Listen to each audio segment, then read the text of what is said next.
Am I the only one that is facing a particular dilemma right now that you just don't know exactly what to do with?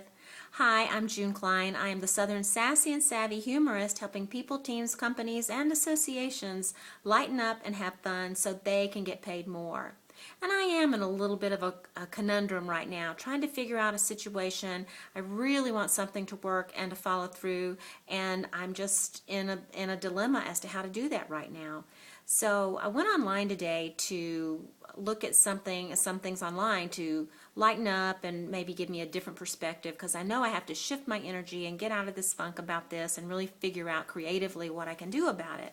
So there's a friend of mine online that will remain anonymous since I haven't asked his permission to share, but he has these pithy, amazing, fun little posts all the time. So I went to his page, and there I did find a couple that I thought, oh, this is great. One of them said, for every large problem, there's a smaller problem struggling to get out. Now this made me think about my hips. For every large problem, yep, there's probably some smaller hips in there struggling to get out.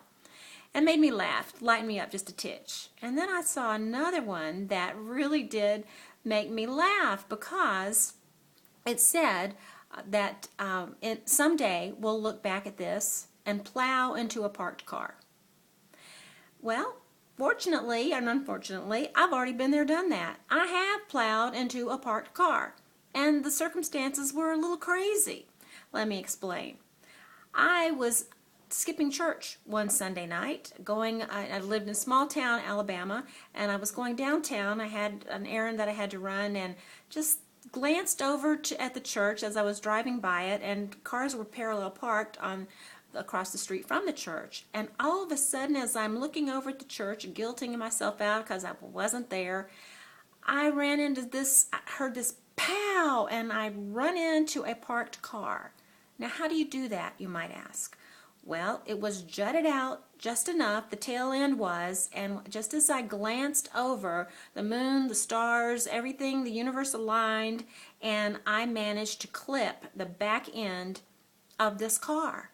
Now, if this wasn't bad enough, I then had to go into the church and get the deacon's attention so he could get the pastor's attention so they could make an announcement in the sermon that somebody's parked car had been hit.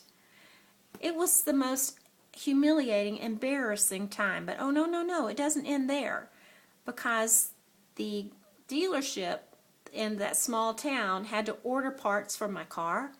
And so for a solid week, I am driving at night with a car with a tilted right passenger side headlight cocked out like it's a spotlight, and it was shining into people's homes, and they would come to the door and they're peeking out the window. It looked like that somebody, like the police, was coming with a spotlight on their house.